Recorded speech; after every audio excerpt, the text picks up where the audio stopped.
Okay, so I kind of have a rather unconventional unboxing, I guess, for you today. It's going to be an unboxing and a demo of a particular product that I just picked up on Amazon because it's something that I think is really going to come in handy for me in the dyeing studio when I'm dyeing yarn for the shop. So I want to share this with you guys today. It is kind of a larger capacity water boiler than your typical electric kettle. So whenever I mix my dye stock, I always use boiling or close to boiling water to help break down the dye powder so I don't have freckling happening in my dye jobs. And I need really easy access to boiling water so that it's easy for me to mix dye stock and get to dyeing quickly instead of having to make it this big production where I plug something in, wait for it to boil.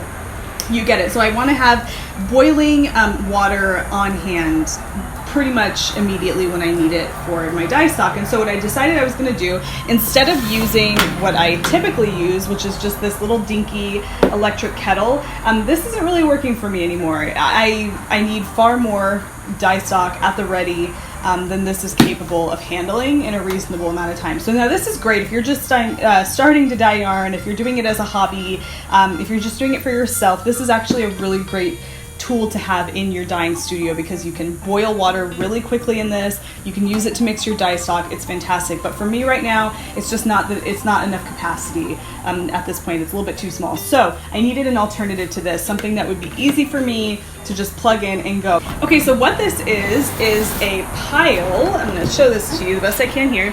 This is a Pyle electric water boiler and warmer. It is a 3.38 quart water boiler essentially. And when you see these, most typically, it's usually in like a brunch setting, or you go to like a hotel and you stay and you have the complimentary breakfast in the morning.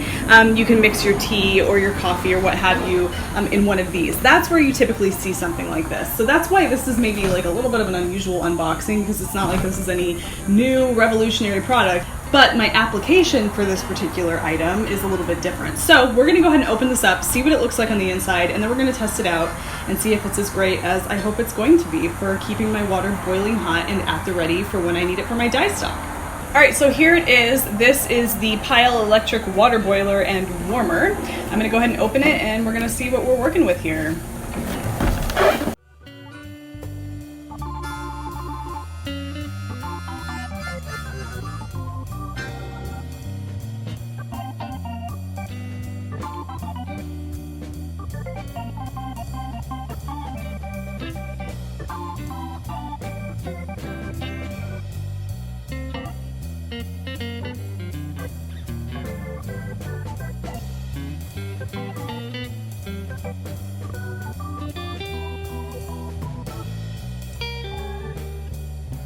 All right, folks, here it is, the Pyle electric water boiler and warmer in all of its glory. It's pretty much exactly what I was thinking it was going to be. It's got the steel canister. Actually, this doesn't even feel, this is plastic for sure. It is insulated on the inside.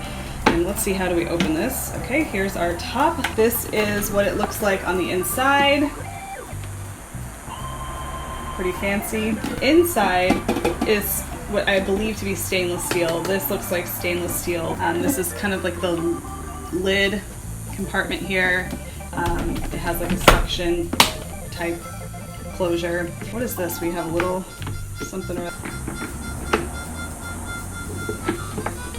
Aha! What I thought was a coffee mug and multiple coffee mugs, now that I'm looking at it closer, that's absolutely not what that is. It's actually a lock and an unlock symbol. So what this is pretty much is if you click it to the unlock position, you can pump the water out into the, whatever vessel that you're using, and then when it's in the locked position, it can't be pumped.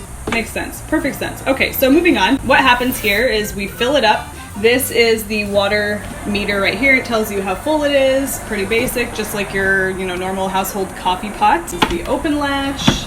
Up at the top we have some buttons up here, auto dispense, reboil, and then there's a boiling indicator light and a keep warm indicator light here. Not so sure what auto dispense means. I also don't really even think that that's something I'm going to need. So we're just going to skim past the auto dispense part. What we really want to see here is reboil. That's going to be important. It reboils the water, keeps it hot, so on and so forth. Okay, so it comes with your cord here. So we're going to plug this into the back of the boiler. So this is the end that goes into the actual device. It gets plugged in right here on the back. You guys, this is the most exciting unboxing you will have ever seen. Okay, there, it's plugged in. Now, I'm gonna take the business end of the cord and plug it in over here where I have an extension cord. Voila. Okay, now it is plugged in, it is ready to go. So what I'm gonna do is I'm gonna fill it up with water, and then we're gonna give this thing a shot and see how well it is at keeping the water boiled. And I'm gonna make a quick batch of dye stock. Just realized something, guys. If you're gonna plug this in, make sure there's water inside because it starts working as soon as you plug it in. I should have known better because that's the way it is with my little rinky-dink kettle over here. As soon as I plug it in, it starts heating the water. So, lesson learned, make sure there's water in it before you plug it in. Okay, so I have just filled it up with water at my spigot. And what's really great about this is it has a really convenient handle here, so I can carry it to and from my spigot when I need to fill it with water. Because in my dye studio, I don't have a sink.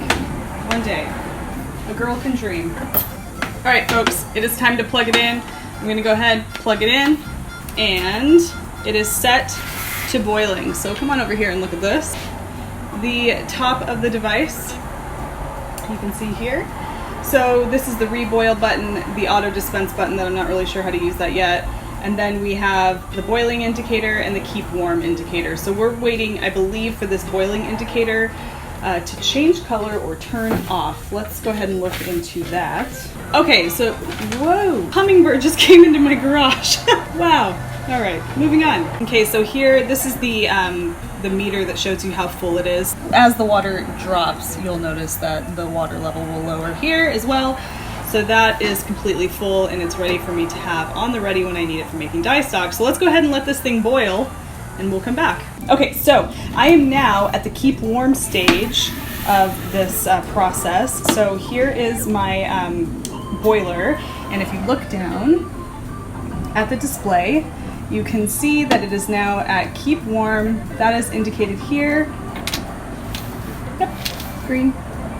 There it is. And it's time to get some action going. So I'm gonna go ahead and mix up some dye stock just to test the sucker out.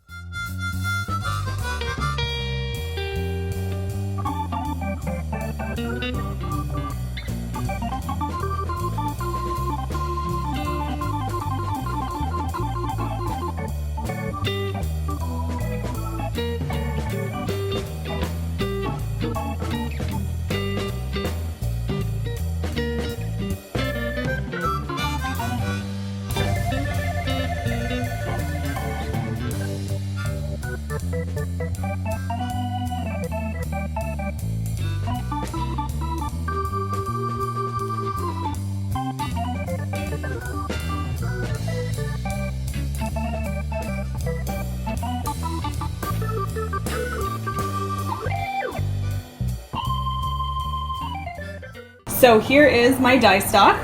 You can see the water is still steaming, which is great. That means it was definitely hot enough to make a good dye stock.